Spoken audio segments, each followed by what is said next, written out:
Ça, on n'avait pas ça en 95. Non, mais quand on compare au mouvement de 95, aujourd'hui, les usagers, vous les voyez plongés dans l'écran du smartphone à la recherche de l'itinéraire le plus rapide ou d'un moyen de transport alternatif. Le recours est massif à ces applications Europe 1 vous révèle les chiffres ce matin, Maud Descamps. Bonjour, je vois que vous êtes sur votre téléphone. Qu'est-ce que vous regardez là ? Je regarde l'itinéraire pour me rendre à la rue Mézières. Et on n'a pas de métro, donc on n'a pas d'autre solution que de marcher. Vous regardez sur quelle application là ? Google Maps.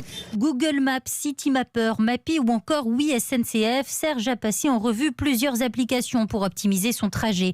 Rien que sur Oui SNCF, 4 fois plus de demandes qu'en temps normal, 4 millions d'itinéraires recherchés depuis jeudi. Le nombre de conseillers a quant à lui été augmenté de 30% pour faire face à la demande. Même chose à la RATP, détaille la directrice marketing Iba Fares. Notre site internet a vu son trafic depuis le début de la grève multiplié par 5,5. Et du côté de notre application, les téléchargements ont augmenté de 50%. Autre application sous tension, le comparateur d'itinéraires Mappy, explique sa directrice générale Florence Level. Quand on regarde, on fait un focus sur la région parisienne. Là, on atteint des croissances de plus de 50%.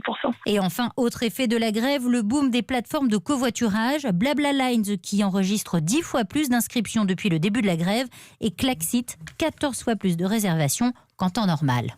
Faites au plus simple, l'application Europe 1, europe1.fr pour vous accompagner dans cette journée de mobilisation. Les informations de Maud Descamps.